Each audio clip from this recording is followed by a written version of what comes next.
हाँ किसी वजह से अगर नमाज जनाजा न पढ़ी, दफन कर दी, जैसे कोरोना से उधर नमाज जनाजा पढ़ने का मौका न दिया प्रशासन ने, ऐसे दफन करवा दिया, तो हुक्म है कि 3 दिन के अंदर उसकी कब्र पर खड़े होकर नमाज जनाजा पढ़ना, उसके बाद ठीक है।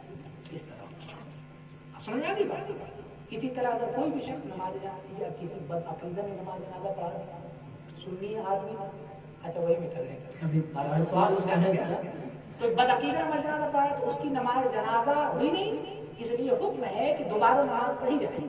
लेकिन अगर दोबारा नमाज न पढ़ी गई और जिन लोगों ने न पढ़ी या वली ने न पढ़ी, हुक्म है उसके लिए कि कब्र पर जाके नमाज पढ़े। जिन लोगों ने जानबूझकर किसी बदअकीदा के पीछे नमाज जनाजा पढ़ी, उनके बारे में हुक्म शरीय क्या है?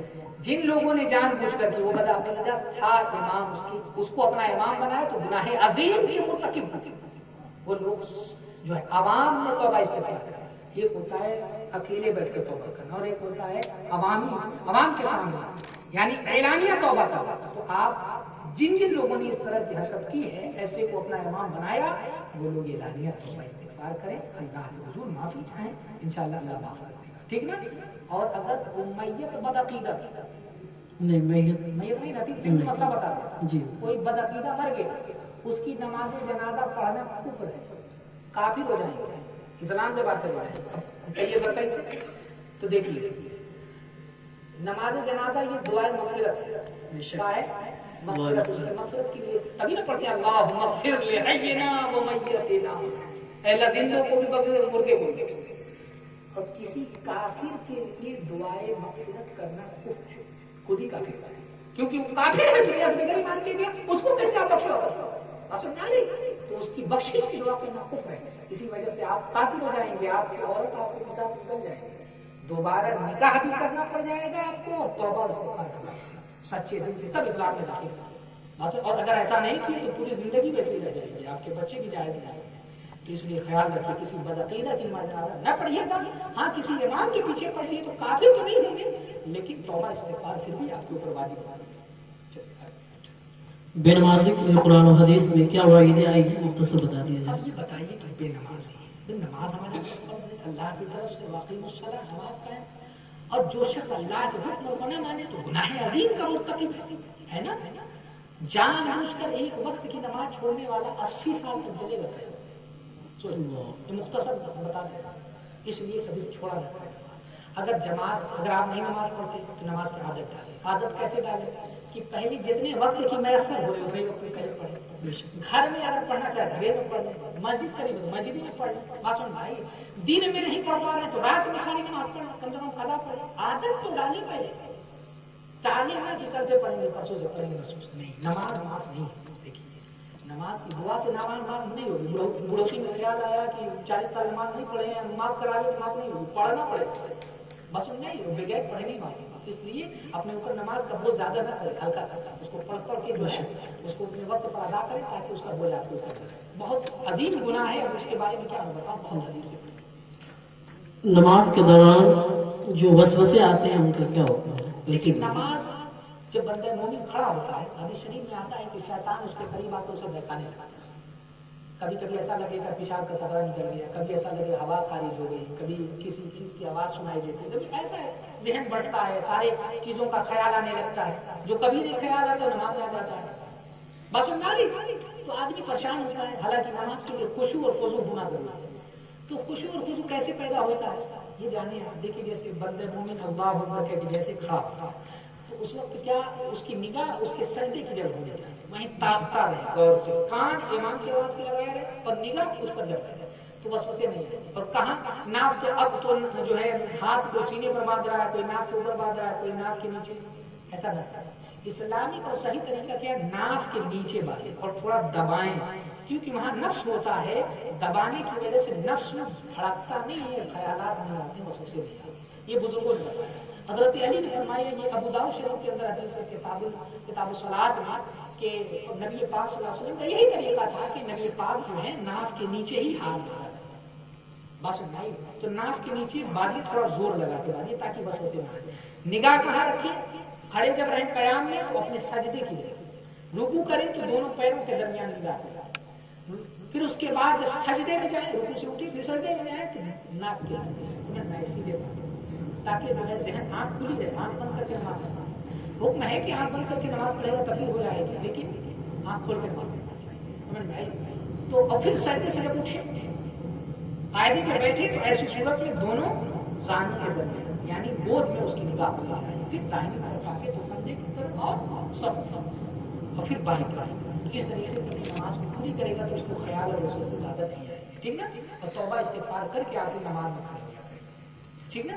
तब नमाज में आपको ख्याल। या बहुत ज्यादा वसवसे आते हैं तो बाईं तरफ क्या है, हल्का सा थू ऐसे हल्का सा कर लेंगे, तभी उससे वसवसे खत्म हो जाते हैं। ये बुजुर्गों ने तरीके हो जाते। हालत सजदा में पैर की कितनी अंगुलियों को लगाना जरूरी है? लेकिन नमाज अपनी जो तरीका है, तरीका इस्लामी, उस तरीके से पढ़ेंगे तभी नमाज होगी, वरना नमाज नहीं होगी। जैसे मोबाइल का 10 अंक का एक नंबर होता है ना, उसमें से एक तो गड़बड़ हो जाए तो फोन चला जाएगा, नहीं जाएगा। बैंक अकाउंट में होता है 14-15 ना, एक तो गड़बड़ हो जाए तो नहीं, कहीं और चला जाएगा ना। तो ऐसे नमाज में एक एक पॉइंट को आप ध्यान में रखें, कौन गड़बड़ होगा तो नमाज कहीं और चली जाएगी, फिर वो नहीं अल्लाह की बारगाह तक कर सकते। बात समझ में आई? क़यामत के दिन मुंह पे मार दी जाएगी कि नमाज वही कबूल होगी जो सही तरीके से पढ़ी जाएगी, ठीक ना? तो नमाज में क़याम, रुकू, सजदा, हर चीज के अहकाम आप मुताले के लिए बाहर शरीयत की किताब वज़ू सदर शरिया अल-अहमद और कानून शरीयत अगर पतली है उसको पढ़ लें, उसमें सारा तरीका सही दिया है कि किस तरीके नमाज पढ़ना, उर्दू में है, हिंदी में, अंग्रेजी में भी है, उसको पढ़ने जो जमाने में। सजदे में क्या है, पैर की 3 उंगलियों का लगना ये वाजिब है। 5 उंगली है ना एक पैर में, दोनों पैर में 10, तो अंगूठे का पेट जमीन से लगना ये फर्ज, और उसके बगल की 2 उंगलियां यानी अंगूठा और पेट दोनों उंगलियों का लगना यानी 3 उंगलियों का पेट लगना जमीन से ये वाजिब है, और 5 उंगलियों का लगना ये सुन्नत है। हमारे यहाँ नमाज जो पढ़ते हैं 60-70% लोगों की नमाज ऐसे ही नहीं होती, सिर्फ पैर की, उनको पता ही नहीं, किसी का पैर उठा रहेगा, खड़ा रहेगा, कुछ रहेगा, ऐसा नहीं। पैर अच्छी से लगेगा, ऐसे जमीन पर उंगली, अंगूठे का लगाना फर्ज, और उसके बगल की 2 उंगलियों का वाजिब, और 5 उंगलियों का सुन्नत। तो सुन्नत भी अदा करें 5, समझ नहीं 5 ना लगाए तो 3 कम से कम लगाए, ताकि वाजिब अदा होगा। और वाजिब नहीं अदा होगा तो ऐसे सुन्नत में फिर नमाज का याद आप करेंगे, इसके जरूरत वगैरह तो आप करते ही नहीं, उसके बारे में मालूम ही नहीं, और अगर अंगूठा ही नहीं लगा तो फर्ज ही नहीं अदा, फर्ज नहीं अदा तो वैसे ही नमाज को दूर आना, वो नमाज हुई नहीं। इसलिए आप नमाज पढ़ें तो नमाज के अहकाम को फिर नमाज पढ़ें, ताकि वो नमाज आपकी अल्लाह की बारगाह में हो। जी, आखिरी सवाल है, अक्सर लोग नमाज में कपड़े को मोड़कर, जैसे पाजामा, पैंट या आस्तीन को समेट कर नमाज पढ़ते हैं, उसके बारे में क्या होता है? देखिए, कपड़े को मोड़कर नमाज पढ़ना जायज नहीं, समझ में आई? कपड़े 100 जो मकरूह है तहरीम में उलमा ने लिखा है। नीचे की तरफ से मोड़ा जाए, अब 2 चीजें, एक होता है बाद लोग ऊपर की तरफ से मोड़ते हैं और बाद लोग अंदर की तरफ से कर सकते हैं, और एक और तरीका है बाद ऊपर से मोड़ लेते हैं। तीनों सूरत में नमाज मकरूह है तहरीम। ये कपड़े 100 कपड़ा मोड़ना, इस सूरत में आपको कपड़ा नहीं मोड़ने का हुक्म है, ठीक है? उसको वैसे ही छोड़ दे, जिस हालत में है वैसे ही छोड़ दे नमाज में। बाद लोग कहते हैं टखने की हड्डी दिखाना जरूरी है, तो टखने की हड्डी मोड़ कर दिखाना जरूरी नहीं। आपको इतना ही शौक है सुन्नत पे अमल करने का तो छोटा पैंट पहने, ताकि टखने की हड्डी वैसे ही दिखाती है ना? सिर्फ नमाज में सुन्नत का ख्याल आता है, बाद में नहीं आता है। तो ये ध्यान में रखिए कि अगर पैंट बड़ी है तो उसको वैसे ही छोड़ दे, मोड़े, चाहे ऊपर से, चाहे नीचे से, चाहे अंदर, चाहे बाहर, तीनों सूरत। ये ध्यान में रखिए, बहुत अहम मसला। आस्तीन मोड़ने के मुताबिक ये हुक्म है शरीयत का कि अगर किसी ने आधी कलाई तक आस्तीन या आधी कलाई से कम है तो ऐसी सूरत में नमाज मकरूह है, तहरीमी नहीं, तंज़ीही होगी, कराहियत है।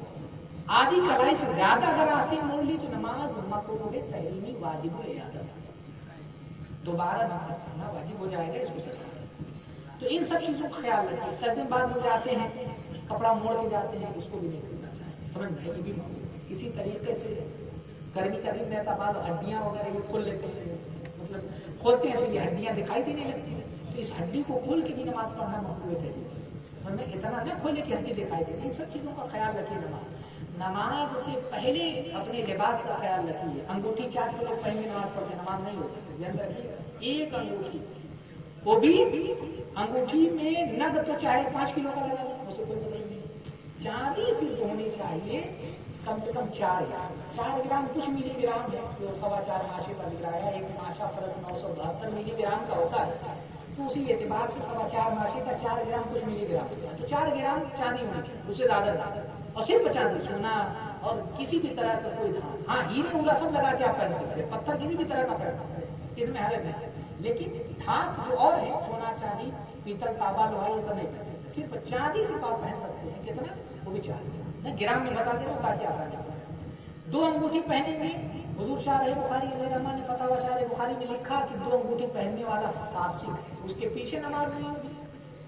क्यों नहीं नमाज नहीं होगी उसके पीछे? क्योंकि होगी खुदे की नमाज नहीं होगी, फासिक की पीछे क्यों नहीं नमाज होगी? क्योंकि उसकी अपनी नमाज नहीं होगी। जब उसकी अपनी हो जाएगी तो दूसरे की हो जाएगी।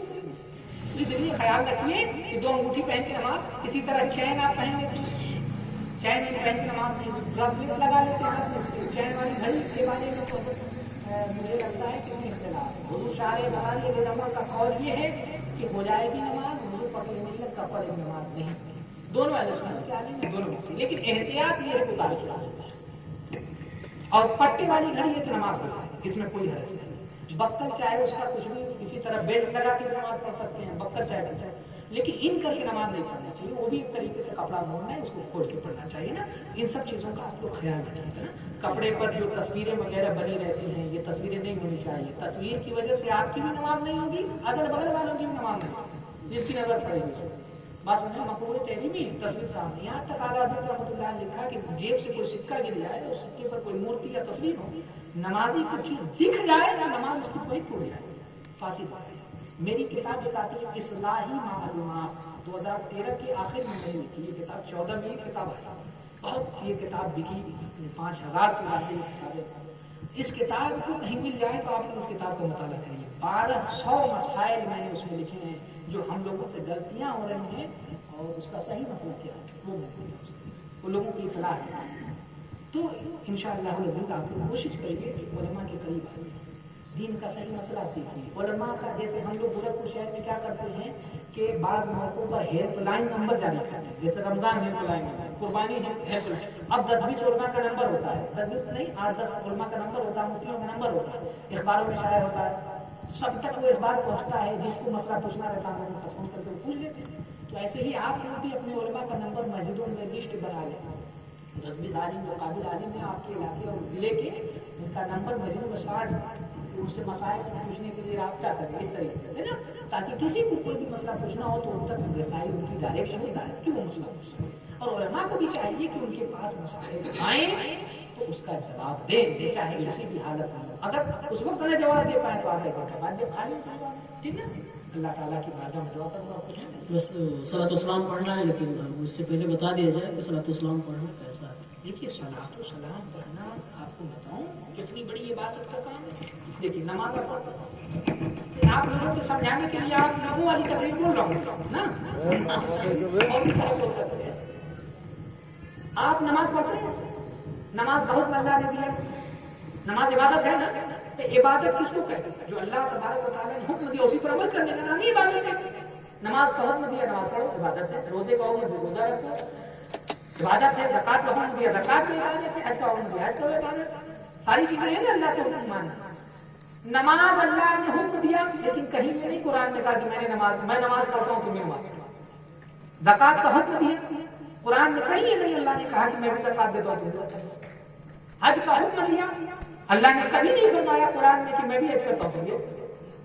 बस उन्हें रोजे का हुक्म दिया, अल्लाह ने कभी नहीं कहा कुरान में कि हम भी रोजा रखते होंगे। कोई ऐसे अमाल नहीं है जिनके बारे में रब ने कहा हो कि मैं भी करता हूं तुम भी करो, नहीं कहा। लेकिन अपने महबूब पर जब दरूद और सलाम की बारी आई तो अल्लाह ने कुरान में फरमाया इन्नल्लाहा व मलाइकतहु युसल्लूना अलन नबी या अय्युहल्लज़ीना आमनू सल्लू अलैहि व सल्लिमू तस्लीमा। बेशक अल्लाह और उसके फरिश्ते दरूद भेजते हैं उस गैब बताने वाले नबी पर। ऐ महबूब या ऐ लोग या अय्युहल्लज़ीना आमनू, ऐ लोग। और किससे अल्लाह ताला कह रहा है? सिर्फ ईमान। देखिए अल्लाह भी जानता है कि बदअकीदा जो पढ़ते हैं पढ़ेंगे ایمانے والے پڑھیں تو ایمانی والوں کو حکم دیا جائے یا الذین آمنوا، اے ایمان والو تم بھی خوب نبی پر درود و سلام صلو علیہ وسلم، سلم یسلم تسلیم، باب تفیل کے وقت یعنی خوب سلام بھی بھیجو سلام بھی بھیجو، دونوں چیز بھیجو، صرف درود نہیں سلام بھی اس کے ساتھ ساتھ بھیجنا ہے۔ تو آپ جو ہے ذہن بنا لیں کہ ہم کو جو سلام پڑھنے کا حکم دیا گیا یہ من جانب اللہ ہے۔ اچھا مفسروں سے پوچھا گیا، حافظ تفسیر روح البیان کے اندر یہ بات اور بھی بہت ساری تفسیروں میں کہ اللہ کا سلام بھیجنا کیا ہے، فرشتوں کا سلام پڑھنا کیا ہے، اور مومنوں کے لیے کیا ہے۔ تو اس آیت کی تفسیر میں یہ لکھا گیا ہے کہ اللہ تعالیٰ کا سلام بھیجنا اپنے محبوب کا یہ ہے کہ فرشتوں کے درمیان اللہ تعالیٰ اپنے محبوب کا ذکر کرتا ہے، تو اپنے محبوب کی شان اور عظمت کو بیان کرنا یہ اللہ کا درود ہے، اور فرشتوں اس شان اور عظمت کو سن کر سبحان اللہ، یہ فرشتوں کا درود ہے۔ اور مومنوں کا درود کیا ہے کہ نبی آخر الزمان حضرت محمد مصطفیٰ صلی اللہ علیہ وسلم کی تعریف و توصیف بیان ہے، اللہم صلی علی سیدنا و مولانا محمد المعظم، جس طرح جس الفاظ میں چاہیں آپ نبی پاک علیہ السلام کی شان اور عظمت کو بیان کریں۔ اور ایک بات میں بتاؤں، ہم لوگ جو پڑھتے ہیں یا نبی سلام علیکہ یا رسول سلام علیکہ، آج کا سلام نہیں، امام خفاجی رحمۃ اللہ علیہ نے نسیم الریاض میں لکھا ہے، یہ کتاب جواب حاضر ہے، دیکھیے اس کتاب میں لکھا ہے کہ صلاۃ و سلام کے بارے میں کسی نے پوچھا، سمجھ میں آئی؟ تو امام خفاجی لکھتے ہیں کہ صلاۃ و سلام نبی پاک علیہ الصلوۃ والسلام پر پڑھنا یہ صحابہ کا طریقہ ہے، ان الفاظ تو میں وہ الفاظ بھی انہوں نے لکھا، کتاب میں پتہ نہیں کہاں ہوگا، دادی پڑھ دے رہا ہوں، المنقول عنہم قالوا یقولون فی تحیۃ الصلاۃ والسلام علیک یا رسول اللہ، یہ پوری روایت ہے کہ امام خفاری لکھتے ہیں کہ صحابہ کا بھی یہ طریقہ تھا کہ نبی کی بارگاہ میں وہ آتے تھے تو نبی پر الصلاۃ والسلام علیک یا رسول اللہ کہہ کے الصلاۃ والسلام کرتے، اور یہ نبی کے زمانے تک طریقہ نہیں رہا، نبی کا وصال ہو گیا، جنازہ رکھا گیا تو اس وقت بھی صحابہ آ کر نبی پر درود و سلام، عام جیسے ہم لوگوں کی نماز جنازہ ہوتی ہے نا، نبی کا اس طریقے سے نماز جنازہ نہیں ہوتا، نبی کے جنازے میں کوئی امام نہیں بنے۔ آپ دیکھیں الخصائص الکبریٰ علامہ جلال الدین سیوطی علیہ اس میں لکھا کہ نبی پر صحابہ کرام آتے تو وہ صلاۃ و سلام پڑھتے پھر واپس ہو جاتے، پھر صحابہ کا ہوا تھا، پھر صلاۃ و سلام پڑھتے پھر واپس ہو جاتا، کوئی امام نہیں بنا، اور اس طریقے سے جس طریقے سے عام لوگوں کی نماز جنازہ پڑھائی جاتی، نبی کی نماز جنازہ اس طریقے سے نہیں ہوتی۔